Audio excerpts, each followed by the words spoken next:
കണ്ണേട്ടാ, ഞാൻ ആത്മാർത്ഥമായിട്ട് ചോദിക്കുക, മാർക്കോയ്ക്ക് കുഴപ്പമൊന്നുമില്ലല്ലോ? ഇനി എന്തെങ്കിലും കുഴപ്പമുണ്ടെങ്കിൽ അത് മാറാൻ വേണ്ടിയിട്ടാ ഞാൻ ഇങ്ങോട്ട് വന്നേ. അപ്പോ കുഴപ്പമുണ്ടല്ലേ? ഏയ്, ഒരു കുഴപ്പമില്ല. എന്താ കണ്ണേട്ട സംഭവിച്ചത്? സംഭവിച്ചത് ഓർക്കാൻ പോലും പറ്റാത്ത കാര്യങ്ങളാ. അത്രയ്ക്ക് ഭയപ്പെടുത്തുന്ന സംഭവങ്ങളാ. മാർക്കോ മാത്രമല്ല അപകടത്തിൽപ്പെട്ടത്. മാർക്കോയും കൊണ്ട് ഞാൻ ഹോസ്പിറ്റലിലേക്ക് പോരുമ്പോൾ വേറൊരുത്തനും ചോര വാർന്ന് കിടക്കുകയായിരുന്നു. നിന്റെ മുറച്ചെറുക്കൻ. അവന് ഇനിയിപ്പോൾ എന്ത് സംഭവിച്ചെന്നറിയില്ല. അവനെ വഴിപോക്കർ ഏതെങ്കിലും ഹോസ്പിറ്റലിൽ എത്തിച്ചോന്നും അറിയില്ല. അത് അത്രയ്ക്ക് വിജനമായൊരു സ്ഥലമായിരുന്നു. അതുകൊണ്ട് അത്ര പെട്ടെന്നൊന്നും ചോര വാർന്ന് കിടക്കുന്നവനെ എടുത്തുകൊണ്ട് പോകാൻ സാധ്യതയില്ല. രക്തം നഷ്ടപ്പെട്ട് അവൻ ഈ ലോകത്ത് നിന്ന് തന്നെ പോട്ടെ മോളെ. ഇതുപോലെ ചതിയും വഞ്ചനയും ഉള്ളിൽ വെച്ചുകൊണ്ട് നടക്കുന്ന ഒരുത്തനെ ഞാൻ കണ്ടിട്ടില്ല. കണ്ണേട്ടൻ ഇത്രയും ദേഷ്യത്തോടെ സംസാരിക്കണമെങ്കിൽ അവിടെ അതുപോലുള്ള കാര്യങ്ങളായിരിക്കുമല്ലോ നടന്നത്. അതുകൊണ്ടല്ലേ ഞാൻ പറഞ്ഞത് അതൊക്കെ ഓർക്കാൻ പോലും എനിക്ക് ഭയമാണെന്ന്. അവനെന്നെ കൊണ്ടുപോയത് കൊല്ലാനാ.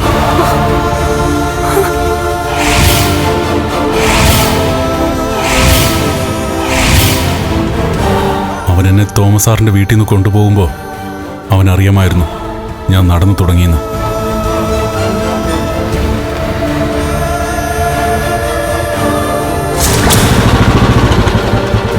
നീ സാറിനെ കൊല്ലാനൊന്നും കൊണ്ടുപോകല്ലോ. തിരിച്ച് നീ സാറിനെ സേഫായിട്ട് വിടുന്നത് വരെ ഞാനും കൂടെ കാണും.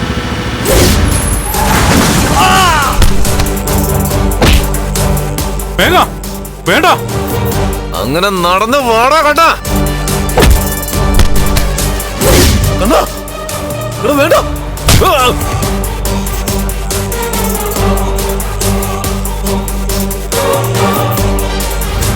ഞാൻ എന്തൊക്കെയാ കണ്ണേട്ടായി കേൾക്കുന്നത്? അതെ, നിനക്ക് ഓർമ്മയുണ്ടല്ലോ മഞ്ജു, പഞ്ചഗുസ്തി മത്സരമൊക്കെ നടക്കുമ്പോൾ മേഘനും ഉണ്ണി അനന്തുമൊക്കെ എന്നെ തോൽപ്പിക്കാൻ ശ്രമിച്ചിട്ടുണ്ട്. ഞാൻ തോറ്റിട്ടില്ല. സൈസ് കൊണ്ട് മേഘൻ എന്നെക്കാൾ മുകളില. പക്ഷേ അവൻ എന്നോട് പൊരുതി നിൽക്കാൻ പറ്റില്ല. അങ്ങനെയുള്ളപ്പോൾ കാലിനും കൈക്കും ചലനശേഷിയുള്ള കണ്ണിനെ തോൽപ്പിക്കാൻ അവന് പറ്റില്ല. അതവൻ മറന്നുപോയി. എനിക്കൊരു അനിയനുണ്ട്. അമ്മ രണ്ടാണെങ്കിലും ഒരച്ഛൻ്റെ മക്കളാണ് ഞങ്ങള്. നിന്റെ സ്വന്തം ചേട്ടൻ. അവനൊരിക്കലും ഒരേട്ടനായിട്ട് എന്നെ കണ്ടിട്ടില്ല.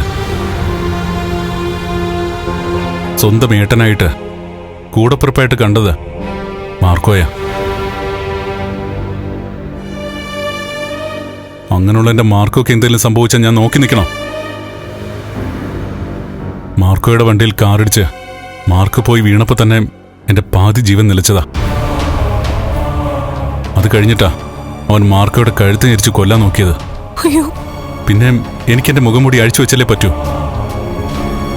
ഇപ്പോൾ അവനറിയാം സത്യങ്ങളൊക്കെ.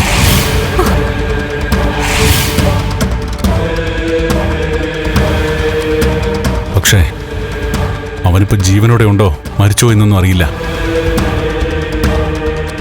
അവൻ ജീവിക്കുകയാണെങ്കിൽ നമ്മുടെ കള്ളക്കളി ഇന്ന് ഇവിടെ അവസാനിക്കും. അവസാനിക്കുന്നെങ്കിൽ അവസാനിക്കട്ടെ ഏട്ടാ. ഇതൊക്കെ കേട്ടിട്ട് അവന് കൊല്ലാനുള്ള ദേഷ്യം എനിക്ക് പോലും ഉണ്ട്.